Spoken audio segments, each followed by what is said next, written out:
duk da shi Netanyahu a kwanakin baya da daɗewa idan zai yabi Trump za mu ji yana yaba shi, yana nuni da cewa shine Isra'ila bata taɓa samun shugaban ƙasar da ya hidimta wa Isra'ila ya nuna mata gata, ya nuna mata soyayya a tarihin shugabannin Amerika da aka yi sama da Donald Trump. An ba manta ba ya sha faɗar waɗannan maganganun. Hasali ma shi ya tabbatar musu da Jerusalem a matsayin capital nasu, kowa ya riga ya san da haka. Amma duk da waɗannan abubuwa fa da ya yi musu, suna ganin sa a matsayin mutumin banza, a matsayin mutumin da yake yaga musu zanyi a kasuwa. Don haka su ma za su ɗauki kowane irin matakai a kansa. Dan ba ƙyale shi za su yi ba. Duk waɗannan maganganun da yake gani ya je an kafa masa kyamara, wata maganan ma bai ma san ya faɗe ta ba. Sai daga baya ya san wai shi ya ce kaza, shi ya ce abu kaza, shi ya ce abu kaza. To duk maganganun da ya faɗa suna nan suna nazarta su, kuma za su mai masa da martani a kansu ɗaya bayan ɗaya. Martanin nan kuwa na zahiri zai gani ko na ɓoye, ba wanda ba zai gani ba. Sai sun tume shi don me za ka je ka ce kaza a kanmu. Baka san mu ne muke da kaza akan ka, muke da iko akan ka. Mun san dai duk abubuwan da suka faru akan wannan fayil na Jeffrey Epstein. Yanzu kuma maganar shi ba a yi, saboda an wuce wannan kadamin. An wuce wannan kadamin, yanzu ba akan wannan kadamin ake ba.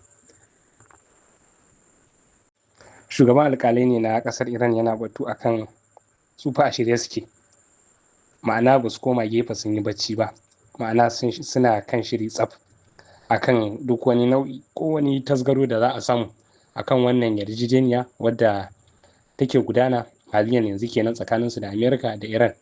Idan har ta ɓangaren enemy nasu, ma'ana ɓangaren Amerika kenan, suka saba alƙawurrukan da aka riga aka cimma a tsakaninsu, to tabbas sani cewa su fa a shirye suke a dawo a ci gaba da fafatawa, a ci gaba da yaƙi. Yawwa, kamar yadda shi ma wannan mai bada shawara national security wanda ya yi mekin din Dr. Ali Larjani, shi ma kusan maganganun da ya riga yi kenan, ya ja kunna Amerika akan lalle ta tsaya ta mutunta yarjejeniya, ta mutunta alƙawurrukan da aka riga aka cimma, inda kowa ya riga ya san Lebanon tana daga ciki. To wajibi ne a mutunta wannan alƙawari, a mutunta wannan yarjejeniyar, inda ya yi nuni da cewa ma'anar maganar nake faɗa, Amerika ba fa dan Allah da Annabi bane ta riga ta shiga wannan yarjejeniyar. Kawai yadda Iran ta doge ta tsaya kai da fata. Hasali kowa ya riga ya sani, an riga an faɗa yarjejeniyar da Iran din da Amerika ta amince ta ita yadda a sama da wajen kwana 60 baya, ita ce dai a yanzu Amerika ta amince ta yadda da ita, ta sa hannu akai, wadda in ba manta ba har Pakistan aka je aka yi wannan tattaunawar da Kushner da JD Vance su suka jagoranci wannan tattaunawar zuwa Pakistan. Ƙarshe dai aka tashi baran-baran. To wannan yarjejeniyar da aka tashi baran-baran ita ce dai, duk da na ga yanzu wasu rahotanni suna fitowa daga ɓangaren manya-manyan gidajen jaridu na Isra'ila, suna nuni da cewa akwai manya-manya daga cikin jagorori na gwamnatin Trump waɗanda suke adawa da wannan deal ɗin, da wannan yarjejeniyar. Mu ma kawai muna faɗa ne ba kawai dan dai rahotannin sun fito a haka, amma Iran ɗin ta san ƙarya ce, Amerikan ta san ƙarya ce, kawai za a tafi hutu ne a dawo. Amma dai tun da rahotannin haka suka fita, to mu ma a haka za mu faɗe su, a haka za mu faɗe su. Duk da a magana da wannan mai magana da rundunar Iran ɗin nan ya yi batu akan abin da na manta ne ban faɗa ba, don shigar da shi cikin nan kenan. Ya yi batu akan Isra'ila, 'yar ta'adda mai shan jinin yara, masu kisan ƙananan yara waɗanda ba su ji ba, ba su gani ba. Ya siffanta su da haka a maganganun da Trump ya yi. Shi ma ya alakanta, ya yi munanan kalamai, ya yi kakkausar kalamai akan Netanyahu da yanayin ra'ayoyinsa da yanayin fahimtarsa akan abubuwa. Duk da ya yi nuni da cewa ba daban shi ba, da Isra'ila yanzu ma babu ita, kuma ya yi wa Isra'ila muhimman abubuwa, ya yi mata gata iri-iri daban-daban, wanda shi a ganinsa shi ne ta hanyarsa suka samu waɗannan tagomashin, waɗannan abubuwan. Ba daban shi ne akan mulki ba, ba lalle ne su samu waɗannan goyon baya da cikakken haɗin kai da cikakken nasarar da shi ke ganin ya taimaka sun samu, yayin da shi kuma duk Bibi Netanyahu duk baya ganin waɗannan abubuwa. Hasali a magana da ya alakanta problem ɗin gaba kiɗa, ya alakanta shi ga Hezbollah, kamar yadda suka riga suka faɗa. Ma'ana matsalar Lebanon ba kowa ne ke da matsala ba illa Hezbollah. Ma'ana Hezbollah, da zarar babu Hezbollah shi kenan Lebanon za ta samu nasara, za ta samu walwala, za su samu ci gaba. Ina faɗar ma'anar magana ne tunda ya ce gari ne akwai manya-manyan mutane, akwai doctors, akwai profesoshi, akwai waye dai da waye dai.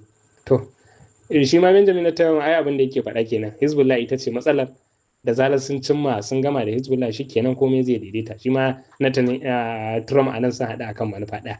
To yanzu zaɓi ya rage naka, ka ba wa mutanenka su Jolani su zo su gama da Hezbollah ɗin tunda kun kasa. Wannan kuma wata tattaunawa ce ta gudana tsakanin wannan Muhammad bin Zaid na haɗaɗɗiyar daular Laraba da shi da shugaban ƙasar India, Prime Minister na ƙasar India Modi, inda suka tattauna batutuwa da dama a dai kan abin da ya shafi alaƙa tsakanin ƙasashen guda biyu, inda sun yi wannan tattaunawa ne a nan France a ƙarƙashin taron da ake yi na G7. Akwai shugabannin ƙasashe da dama wanda sun halarci wannan tattaunawar. Wannan taro kenan, na ga shugaban ƙasar Masar da na Qatar, duka dai akwai dangoginsu da dama waɗanda sun halarci waɗannan tarurruka, inda akwai tattaunawa da ta gudana tsakaninsu da Trump ɗin, an haɗa an tattauna. Akwai lokacin da wannan, kamar yadda kowa ya riga ya sani, shine mai magana da yawun Iran a koda yaushe a kowane yanayi, ko duk lokutan yaƙoƙukan baya da suka gudana, da yawanci mafi akasari maganganu da yawunsa suke fita akan abin da ya shafi aikace-aikacensu da hare-haren da suka ƙaddamar. Kusan wannan shine kan gaba, duk da ana samun wasu rahotannin da wasu ɓangarori daban, amma dai wannan shine limami za a ce. Nan yana batu ne akan Isra'ila, hare-haren da take ta kaiwa nan yankunan Lebanon, inda yake gargaɗinsu akan yanayin karya yarjejeniyar da suka gashi na, har ma ya faɗi adadin abin da suka karya yarjejeniya. Shi ne yana magana sun karya yarjejeniya wajen sau 84 a ƙasa da 2 days, abin da bai gaza da kwana 2 ba, bayan da Trump ya ba da sanarwar kawo ƙarshen yaƙi, ko kuma mu ce yarjejeniya tsakaninsu da Iran da Amerika, duk da su ta ɓangaren Isra'ila sun ce babu su a cikin wannan yarjejeniyar, don haka duk abubuwan da suke yi ba za su fasa ba. Kusan ma wannan abubuwan da suke faruwa kusan ƙara ƙaimi suke ƙara musu, inda suka fito suke ta fidda bayanai suke adawa da wannan yarjejeniya ta Trump. Kowa ya riga ya sani. Yanzu za mu jira mu ga wata matsaya, wani martani Iran za ta mayar, tunda a tsarin yarjejeniya ita a gurinta dama ta ce duka nau'o'ikan 'yan gwagwarmaya, mutanenta waɗanda take ba su gudunmawa take tare da su, sai an dakatar da kai musu har-hare, an samu tsagaita wuta ta kowace fuska. Inda ita kuma Isra'ila tana ganin babu wannan batu ɗin a ciki, inda wasu daga cikin jami'an Amerika su ma suna faɗar irin wannan maganar, sun ce a tsarin yarjejeniyar da aka riga aka cimma wadda za a rattaba hannu babu Lebanon a ciki, kamar yadda su ma a nasu ɓangaren suke ikirari. A nata ɓangaren Iran ita ma tana wannan ikirarin. To koma dai yaya ne da yanzu za mu jira mu ga wata matsaya, wani martani Iran ɗin za ta ɗauka, tunda dama ta ce wannan yana daga cikin jallayi nata, muna ji muna gani muna kuma sauraro.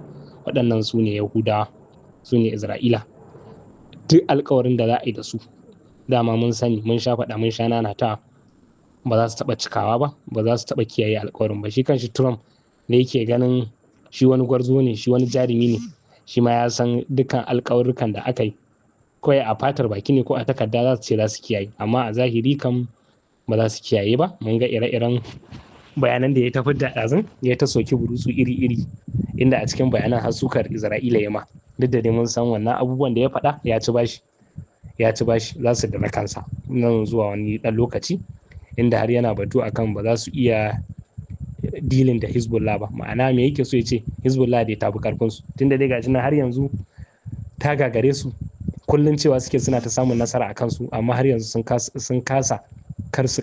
sun kasa cin musu, sun kasa rusa su, inda ya yi ishara da cewa ya ba ma Isra'ila shawara kokon bara da ta haƙura kenan, da ta bar ma ɗan ta'adda gwamnatin su Jolani, su ne daidai da 'yan Hezbollah ɗin, inda za su kara kenan. Ma'ana me yake so ya ce, yana so a kara tsakanin Hezbollah da gwamnatin Syria, su za su iya waɗannan aikace-aikacen, za su iya rusa Hezbollah a nasa ra'ayin, a nasa fahimtar kenan.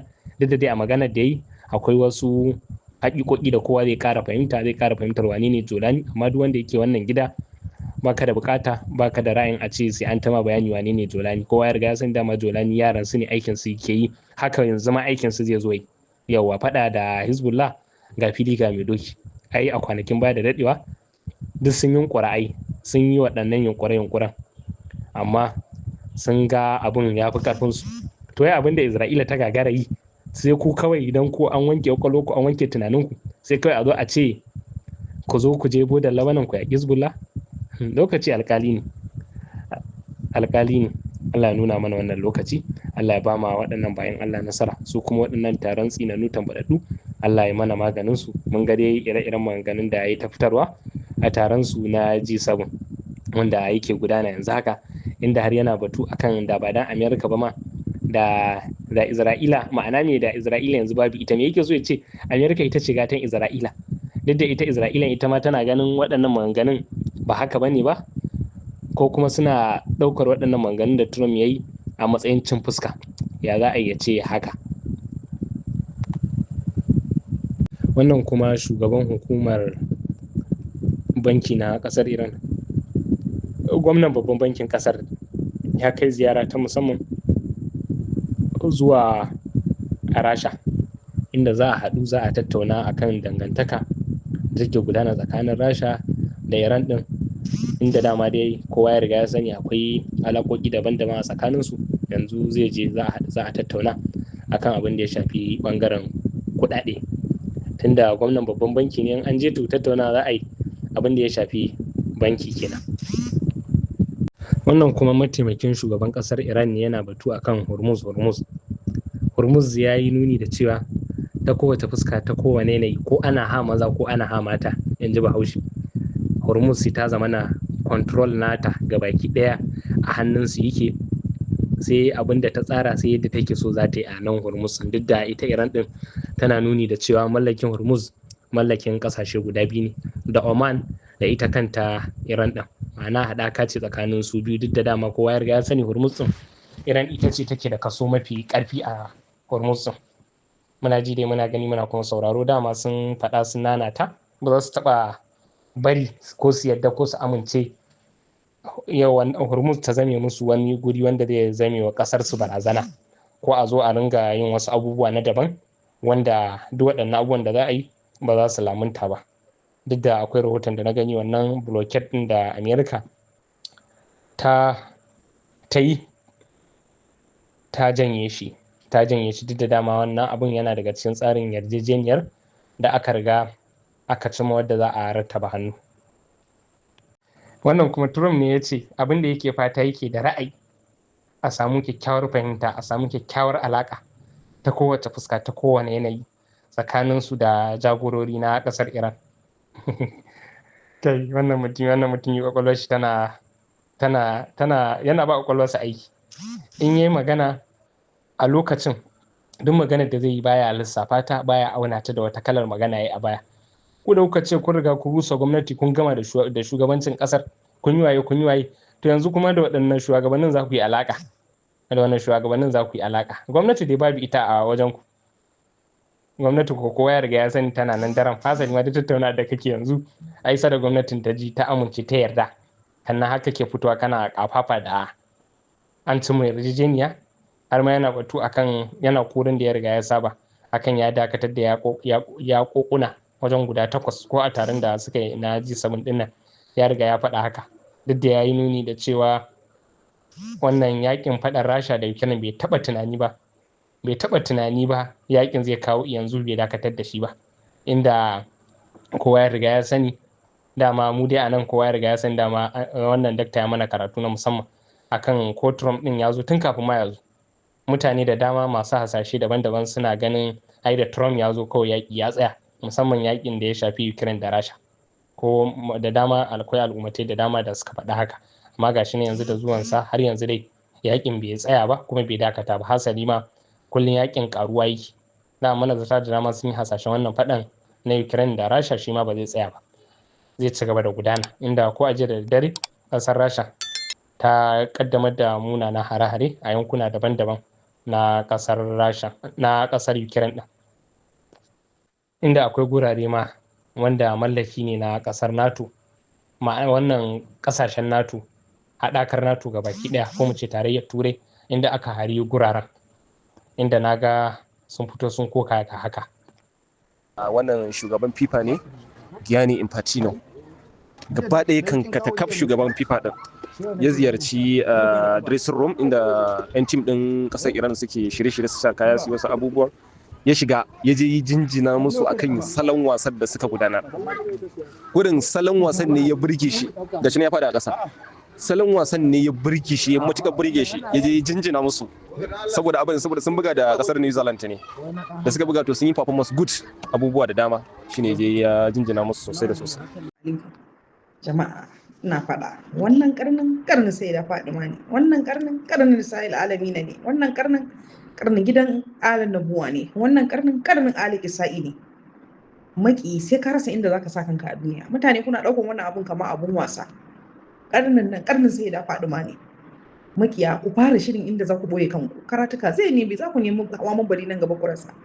Yanzu yau inda ɗan shekara 10 da ta wuce ne, wallahi ba za ka iya fitowa da ya ci dubuguzin wannan mutumin yadda ya zo ya faɗi wannan maganar, ba wanda zai iya fitowa. Karfa ku manta, ba fa akan Ma'auya ya gwada ba akan Yazid ya kwatanta ba, a'a da sai da na Abubakar fa ya kwatanta sai da faɗi ma, amma an yi rubdugu kawai mutane, ko an yi rubdugu ana raddi. To wannan ake nuna muku, wannan karnin sai da faɗi ma ne tukunna ma, sai an rasa wanda zai fito ya kara makiyan gidan annabta. Wallahi sai mutum ya zama kamar jaba. Za a zo lokacin da za a baka kuɗi, shi yanzu wanda ya wannan maganar, za a zo lokacin da in buhun kuɗi aka ajiye mai a gaban shi, aka ce shekarar 2026 ka taɓa faɗan magana ka ce kaza, ka ce ko ita ma Fadimar sai da Fadimar ka zo ka karama mai ta, wallahi ba zai faɗa ba.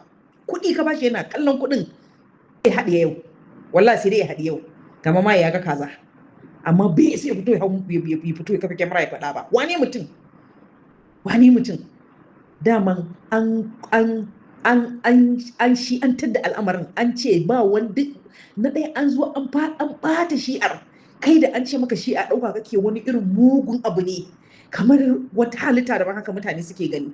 Don haka to sai kuma aka zo da ka ambaci ahlul baiti sai a ce maka ɗan shi'a, sai ka gudu ka ce a'a ni ba ɗan shi'a bane, wayyo mun baro gurin, mun gaya muku ƙarya suke. Ma'anar shi'a jama'ar Ali, annabi ne ya fara faɗa, ya ce shi'a ta Ali suna kan alkhairi, annabi ne ya faɗa.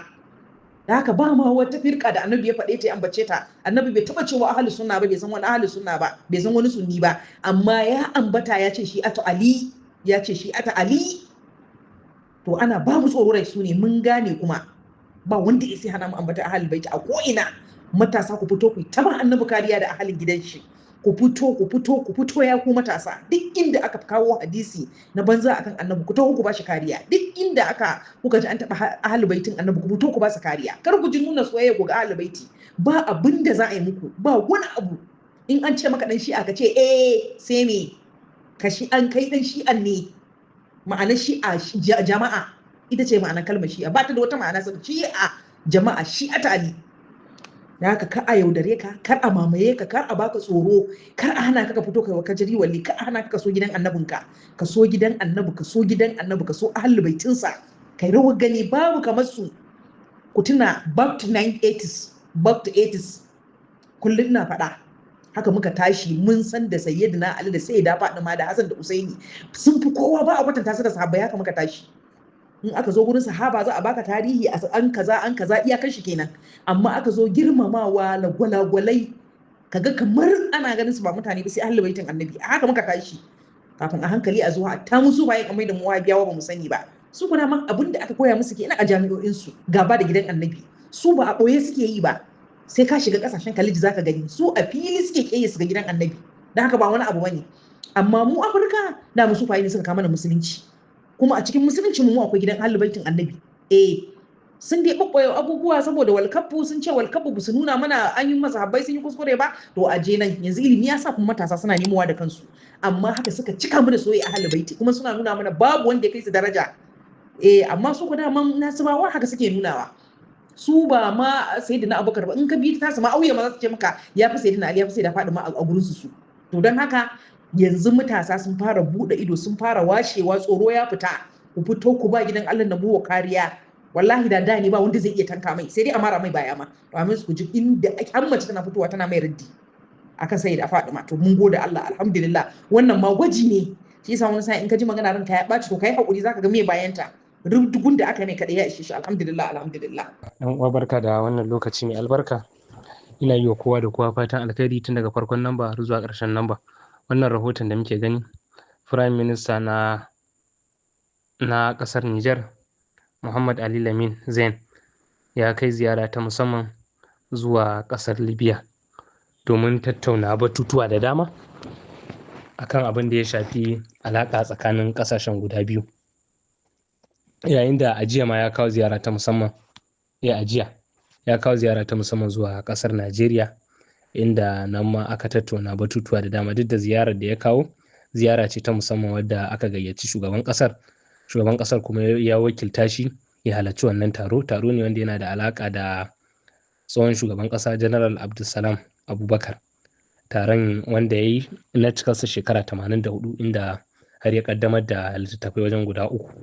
To a wannan taron an ba shi dama ya yi bayanai iri-iri daban-daban, duk da bayanan da ya yi a takaice kuma bayanan da ya yi da harshen Hausa ya yi, inda har yana cewa duk wanda ya ce zai shiga tsakanin Nijar da Najeriya to sai ya ji kunya, inda da ya tabbatar da a samu haɗin kai tsakanin ƙasashen guda biyu, inda ya ba da misali Najeriya da Nijar sun daɗe abokanan juna ne, aminan juna ne, hasali ma suna da alaƙa ta iyaka wajen guda 8.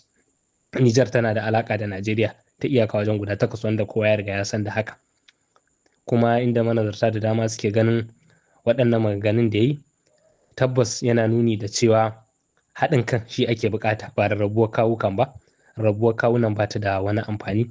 Hasali waɗanda za su ci moriyar rarrabuwar kawunan idan ta tabbata ba wai ƙasashen ne za su ci moriyar ba, masu jajayen kunnuwan nan, masu jajayen fata, su za su ci moriyar abin. Shi yasa rarrabuwar ba ta da amfani. Muna fata Allah ya ci gaba da haɗa kawunan tsakanin waɗannan ƙasashe, Nijar da Najeriya.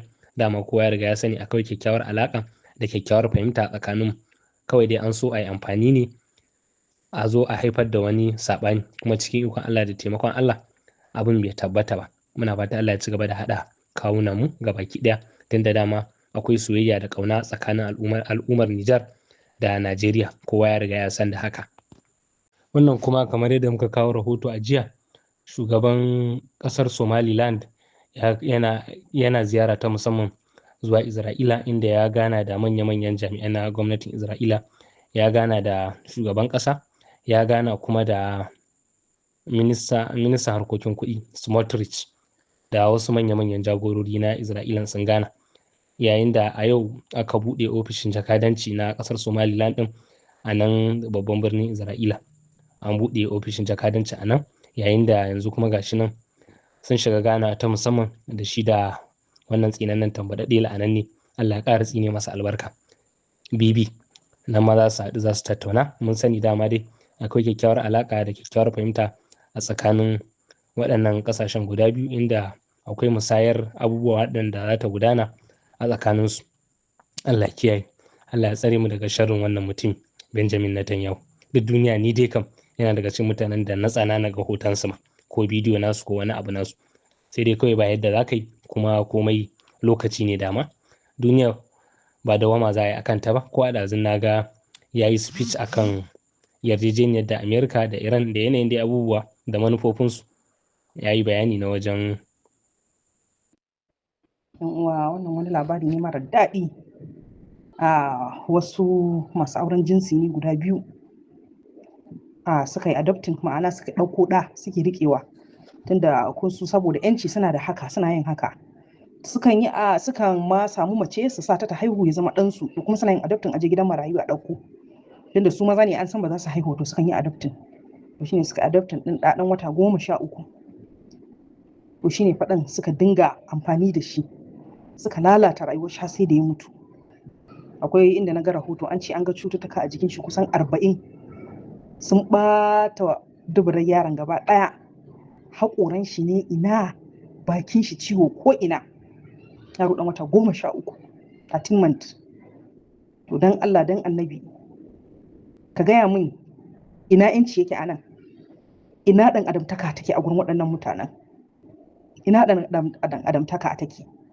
Wannan ba magana ba ce ta addini, ko in dai akwai ɗan adamtaka a zuciyarka. Yaro ɗan wata 13 me ya sani, me ya sani? Wannan wace irin masifa ce?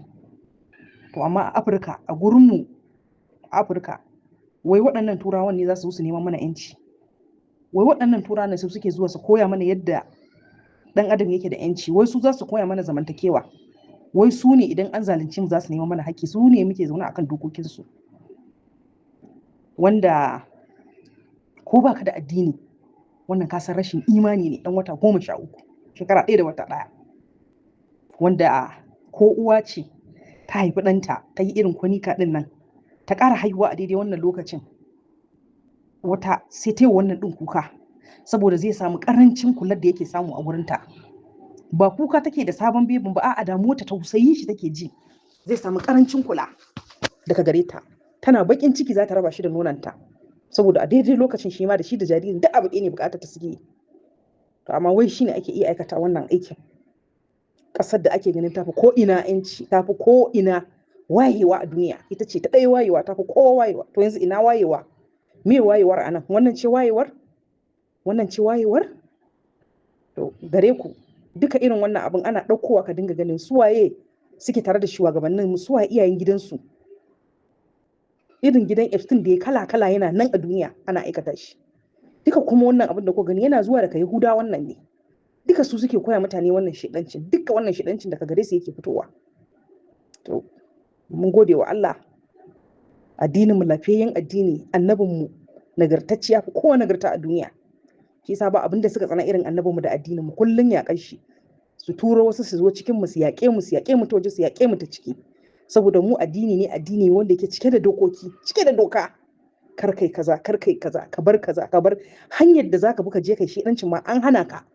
Ba ma ka aikata irin wannan abin ba, a'a hanyar da za ta kai ka gurin ma sai da aka hana ka. Sai ka ƙi bi, ka ƙi ji, sannan zaka faɗa halaka.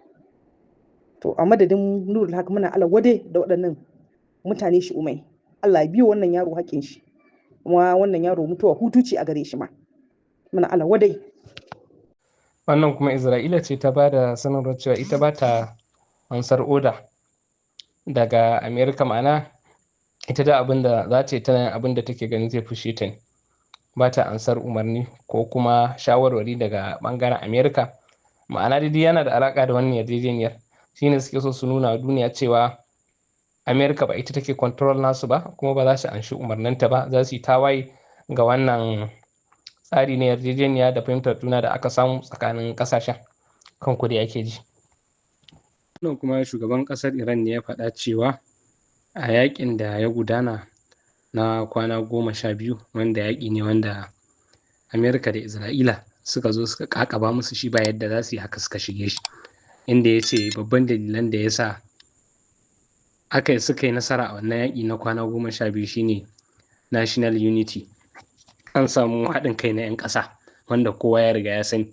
Hasali ko a yanzu in ana irga babban nasarar da Iran ta samu a waɗannan abubuwa da suka faru, wanda yaƙin nan na kwana 12 shine ya gangaro har ya taho yaƙi na wajen kwana 50 da wani abun zuwa 60 a jumlance, kuma za mu iya cewa sama da kwana 100 da wani abu, inda dai gashi nan da ƙarshe dai yanzu ana batu akan yarjejeniya.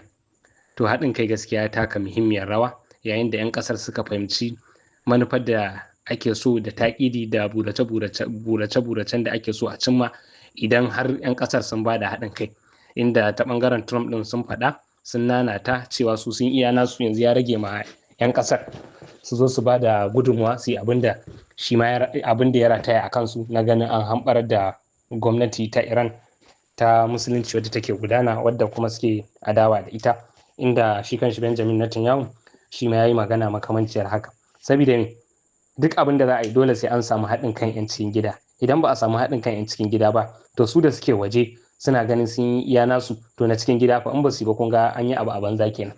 To dai har aka yi waɗannan abubuwa aka gama, ko ma mu ce ana kan yi, ba su cimma nasara ba, kuma insha Allah bi jayi sayyidu wala alfarma annabi da alqur'ani wannan nasarar ba za su same ta ba, saboda sun so a ce sun samu cikakken haɗin kai inda sun so su rusa ƙasar, su haifar da rudani iri-iri daban-daban wanda zai ba su dama su cimma muradansu, su dukunkunu wani kuma daga waje su kawo shi su ce shi zai jagoranci Iran ɗin, inda yanzu ma magana shi ma ba a yi, kusan an daina wannan batu ɗin. Amma a kwanakin baya kowa ya riga ya sani yadda suke ta magana akan ɗan gidan sha ɗin nan, kowa ya riga ya sani. Yayin da ita ma wannan mai magana ce da yawun gwamnatin Iran ɗin, ita ma take tabbatar da dalilan da ya sa aka samu nasara, tare da cewa sun keto wani yanayi mai tsananin gaske, amma saboda an samu cikakken haɗin kai na 'yan ƙasa shine ya ba da dama da har aka samu nasarar da aka samu a yanzu. Ma'ana ita ma me take so ta nusar a maganar ta shine haɗin kai.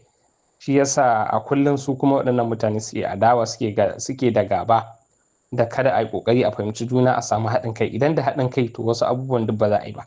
Wasu abubuwan da suke faruwa duk rabuwar kawuna ne take haifar da su. Ni na ce kaza, wancan ya ce kaza, wancan ta ce kaza, haka ne.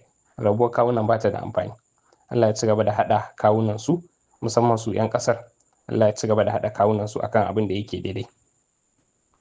Wannan shine rahoto da wani ɗan jaridar Press TV ya rawaito, wanda shi ya halarci wajen wasan da ya gudana tsakanin ita New Zealand da kuma ita ƙasar Iran, inda yake cewa New Zealand a daren yau ya jawo yake cewa wasan Iran da New Zealand a daren yau ya jawo hankali fiye da ƙwallon kafa, saboda Iran wacce ke da ƙarfi a ƙungiyar Asiya, wacce ke da ƙwarewa a gasar cin kofin duniya, ta fuskanci matsalolin biza wanda ya tilasta mata yin shiri a birnin Tangier, kuma ya haifar da soke rabon tikitin magoya baya.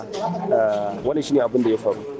Supporters ɗin ƙasar Iran ɗin har ka saki aka sani ko ka bayyana ko wani mutum ka ya bayyana ka ba ka tikin shiga ƙasar Amurka ba, visa kai tikin ita ƙasar Amurka.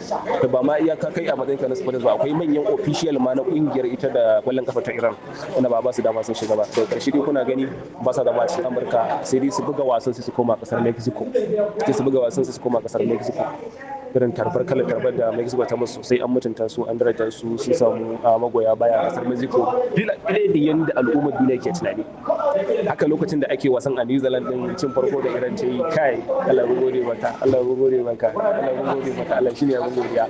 Wato mu ci gaba da yi wa Allah addu'a, mu ci gaba da yi kan mu kai addu'a, muna roƙon ubangiji mu ci gaba. Akwai lokacin da musulmi zai sha ruwa a ƙasa zai lashe shi saboda ni'ima da jin daɗi kwara, lokacin kuma yana daf. Yau Iran ta koma gol. Yau idan da kun ga tsaron da aka bawa ɗan wasan ƙwallon kafa na Iran, abin zai burge ka idan ka kalla matsayin wannan. Abin zai burge ka. Sojoji special squad aka tanada, dubunnai ba fa dubu ɗaya ba, aka zuba ko ina da ko ina aka zuba musu domin su kare su escorting din su har zuwa muhallin su da ka aike su. Yan ƙasa su ma sun fito da tutocin ƙasar Iran sun tare su. Waɗanda kuke gani bidiyo ne na mutanen Mexico irin tare da suka fito bola su ɗan wasan ƙwallon kafa na ƙasar Iran, yadda suka kewaye nan kurin an ɗan fito da su ne, amma kalli support da suka kewaye iyakar da take hannunsu ake tsakaninsu saboda farin ciki su rike tutocin ƙasar Iran. Suna ta miko ana fito bola na ƙasar Iran, yan wasan ƙwallon kafa na Iran suna ta sa musu hannu, suna ce musu signing, abin ni'ima, abin jin daɗi wanda kafin yanzu hakan bai kasance ba, amma yanzu ku kalla an za mu ce ubangiji sai dai godiya. Buwa ya gagara misali wanda ya daidaita kan alarshinsa, wani mahalicci kenan Allah. Ce komi an kai hijira zuwa yau yana da shekara 1000 da shekara 400 da shekara 47, za a shiga cikin shekara ta 48. Kenan waɗannan shekaru in mun ka lissafa ɓangaren watanni kuma akwai wata 17,000 da wata 300 da wata 64. In mun ka lissafa a kwanuka za mu samu kwanaki 500 da 12,000 da kwana 200 da kwana da 38 daidai, wanda in mun ka lissafa kowace kwana ana salloli guda 5, kenan an kai hijira zuwa sallar isha'i da an kai yau, tun da ƙasashe da yawa an yi sallar isha'i duk da akwai waɗanda ba su yi ba dai takwana. To har da sallar isha'in in mun ka lissafa an yi salloli 2,500,000 bi ma'ana 2,500,000 kenan ko da 500 da 60 da 1000 da sallah 190 ko mu ce da sallah 180 shi ne bakin sallar isha ita yau an kai hijira zuwa yau. To in mun kai lissafin shekaru mun kai lissafin watanni mun kai kuma lissafin salloli, ina ga wannan gaba sai mu tsallake kaɗan. An ka ce wasu jahilai daga cikin malaman kimiyya sun ka ce da watanni an yi kwana 28 ne, to da shekara za a samu za a samu wata 13 cif-cif. Wata 13 cif-cif su suke ba da shekara guda in ana lissafi kwana 28. Suna wannan bayani ne saboda kun san watannin bature abinda a gare su shine 365 jours, bi ma'ana kwana 365. Maimakon na hijira yana da kwana bi ma'ana 354. To cikinsu akwai wata mai kwana 31, akwai masu kwana 30, akwai kuma guda mai yin 28, mafi yawa wani lokaci yanayin 29 shine watan Fabrairu. To duk kuma watannin nan kamar sunayen wasu gumuka ne na Gregorian wanda ake cewa Gregorian calendar din nan, wanda kosuwa suna girmama su. Ala kulli hal Allah ya faɗa a suratul Tauba cewa inda idata shuhuri inda Allah 12 shahran fi kitabillahi yawma khalaqa samawati wal ard. Yawma khalaqa samawati wal arda sai Allah ce minha arba'atun hurum zalika dinul qayyim. Na'am, cikin watannin nan 12 da Allah ya zana turrar da Allah ya halicci sama da ƙasa. Yaushe an ka halicci sammai da ƙasai? Allahu a'lam. A kimiyance muna magana a kimiyance kenan waɗanda suke ahali ko ahalin zikiri a wannan fanni sun san abin da muke cewa, waɗanda kuma ba fannin su bane to sai hankuri. Wannan fanni abin da an kace shi muke so mu faɗa cewa sama an ka halicci sama zuwa yanzu yana da shekara miliyar 4 da miliyan 500. Shekara miliyar 4 da miliyan 500. Sa'annan an samu wasu halittu wanda wata alloba ta taho bi ma'ana ta laƙume su, wanda ake cewa ko wani duki ne ya faɗo daga sararin samaniya, saboda kun sa akwai duwatsu miliyoyi suna gudu a sararin samaniya kuma ba su haɗuwa da juna saboda suna gudu ne ƙalƙashin kalimatul qudrat. Don haka nan yadda dai muke ga taurari suna tafiya, to akwai abubuwa da yawa waɗanda suke tafiya su ma ba ma iya ganin su ne. To wannan lokaci an kace komi ya hallaka, saboda in mun ba ayoyi na suratul baqara su ma suna nuna muna musamman aya ta 30 da Allah ya ka kissancewa zai halicci annabi Adamu cewa wa idh qulna lil mala'ikati wa idh qala rabbuka lil mala'ikati inni ja'ilun fil ardi khalifa, shine mahallu shahid cewa za a sanya khalifa, wanda wannan yana nuni cewa akwai wani abu da ya taba faruwa. Akwai wata halitta duk waɗanda sun ka san Nijar ƙwarai musamman ya mai masu zuwa gidan aje kayan tarihi me zai bubu hamma sun san akwai ƙasusuwan wata dabba da an ce an samo su ne a Agadez, wanda a kimiyyance waɗannan halittu ƙarshensu lokacin da sun ka ƙare zuwa yanzu a ilimin kimiyya an ce shekara miliyan 66 ne, saboda akwai na'ura wadda in an ka azama abu sai ta lissafa shekarun abin. To da irin waɗannan abubuwa ake waɗannan lissafe-lissafe da kuma ya abin yake lokacin yana raye. Wannan dai dabba da an ka kinto a Sahara, wanda wannan yana cikin dalili da ke nuna wasu miliyoyin shekaru da sun ka gabata ruwa sun yi zama a wannan Sahara duka. Wannan Sahara da kun ga ta kamo tun daga Nijar har ta ƙetare wasu ƙasashen Larabawa irin su Libya, su Sudan, sirtu Masar, da kuma ta ƙetare wannan teku kuma su Saudiya da sauran ƙasashen nan duk kana gani akwai wannan Sahara.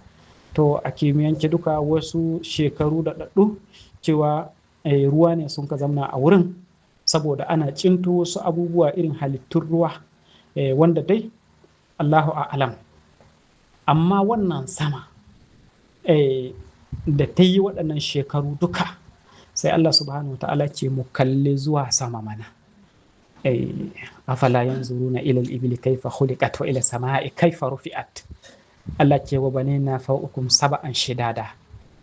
Mu mun ka halicci sammai bakwai masu tsananin ƙarfi a samanku. Ku diba wannan sama a suratul ra'd Allah ce bi gairi amadin tarawnaha. Ga sama nan kuna gani ba ta da wani bangiro ko gimshiki, kuma duk inda ka diba zaka ga sama ta kai ƙasa girma don kana ga ta lullube ƙasa. Iya ganin ka zaka ga ta sako ta lullube ƙasa. To wannan sama Allah yi ta ne an ka tsaida ta kawai da kalimatul qudrati, babu wani abu, babu wani gimshiki. Tana nan dubban shekaru miliyoyi, kun babu abin da zai samu ta sai ranar tashin alkiyama. Allah ya yi waɗannan abubuwa duka ne, kuma cikin wannan sama sai Allah ya sanya rana tana sama ta hudu, yadda dai kun riga kun ka sani. Wata shi kuma yana saman farko. To rana, tsakanin rana da ƙasa a kimiyyance ya kai nisan bimana kilo miliyan 150. Kuma manzo Allah sallallahu alaihi wasallam yake cikin hadisi wakila bi shamsi tis'atu amlakin yarmuna ha bi thalj. An wakilta mala'iku guda 9 ga rana suna jifan ranan bimana, suna jifanta da wani galas. Ba haka nan ba, manzo Allah sallallahu alaihi wasallam yake duk abin da ta bisa gare sai ta kone shi.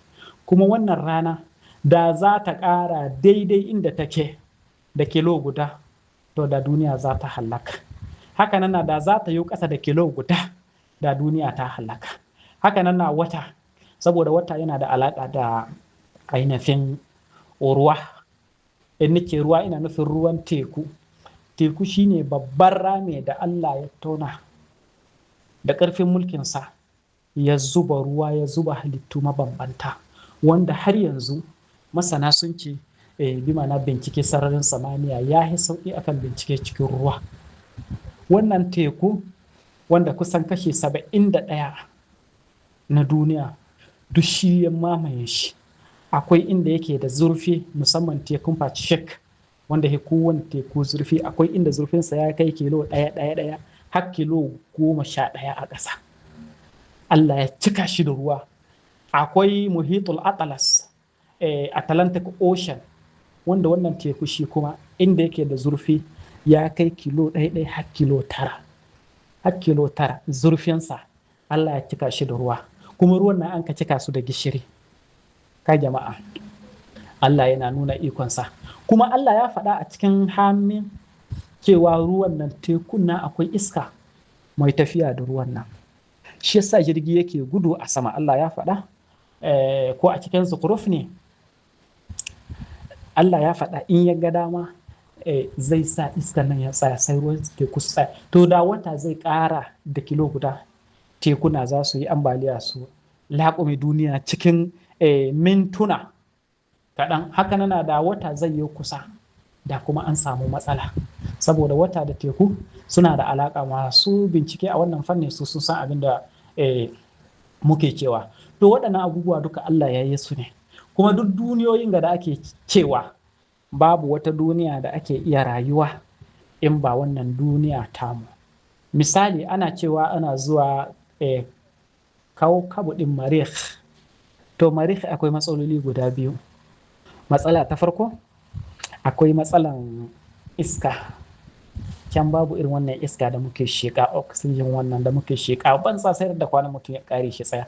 To babu shi. Duk waɗanda suke zuwa duniyan wata fa iska da mutum yake sheƙawa sai an tafi da shi ne. Babu iska, babu ruwa inda ake tsammani wai ana iya rayuwa, saboda akwai duniyoyi waɗanda suke suna da bala'in sanyi, akwai waɗanda iska zalla ce, akwai kuma irin su kaukabu ɗin Zahara inda yake da bala'in zafi, akwai inda zafinsa ya fi bi ma'ana digiri 400 da abin ga tafsawan tukunya, ruwa suna tafsawa ne akan 100. To akwai inda ya fi 100 abin ga ya fi 450. Akwai inda adda bala'in sanyi wanda ba a iya rayuwa. Haka nan na ƙasa da muke samanta ku tambayi masu gina rijiya in ba ku sani ba, ana koma ƙasa kaɗan za a cimma zafi har a kai da wuta, saboda jahannama ma kun san tana ƙasa. Don haka nan Allah don wai nuna ikonsa sai ya zaɓo muna wani yanki ƙarmeme wanda shine wannan duniya tamu, kuma ba a iya rayuwa masu irin wannan rayuwa tamu ba irin ta mala'iku ba iya rayuwa sai a cikin wannan. Kuma Allah ya sanya muna duk wani abu masu amfani kalar shi yana cikin ido ne. Akwai abubuwa da akwai su amma babu kalar su cikin ijiyarka, misali kaman shaidanu. A suratul arafi Allah ke huwa qabiluhu yarakum min haythu la tarawnahum, da shi dan da kabilar shi suna ganin inda ba ku ganin su, saboda muna ganin su za su tsorata mu, sai Allah bai sa kalar su a cikin idon mu, saboda ido yana da wasu abubuwa da yawa, duk abin da kake gani to kalar shi yana cikin ijiyarka, lokacin da ijiyar ta bugu gare sai wannan kala ya hito ya bayyana shi. Na haka nan babu, tunda Allah bai sa kalar shedannu saboda kan mu tsorata a cikin idanunmu, amma kaga kare yana ganin shedan, haka yadda manzo Allah sallallahu alaihi wasallam ya faɗa, jaki yana ganin shedan saboda akwai kalar shedan cikin idanunsu, amma mu don rahamar Allah bai muna wannan ba. Haka nan ba mu ganin mala'iku, amma kalan mala'ika haske kalan mala'ika sai Allah sanya maka zashi a cikin idanunsa. Manzo Allah sallallahu alaihi wasallam in kun kaje zakara na kuka ku addu'a saboda ya ga mala'ika. Akwai dai abubuwa da yawa, amma bokalin yayin tsawo ya kai kusan minti 15, kenan za mu dakata a nan. Kuma duk wanda ya ji magana ɗaya tak da mun ka faɗa, wanda bai gane wani abu a ciki, kofar tambaya tana buɗe. Wanda bai fahimci mina na muke cewa ko kuma bai fahimci wani abu ko wata magana da muka yi ta ɗora mishi kai a cikin wannan bokal, to kofar tambaya tana buɗe, kofar ƙara muna ilimi tana buɗe, kofar ƙara muna haske tana buɗe, kofar gyara tana buɗe, wanda yake an yi kuskure ya gyara, duk suna buɗe. Assalamu alaikum.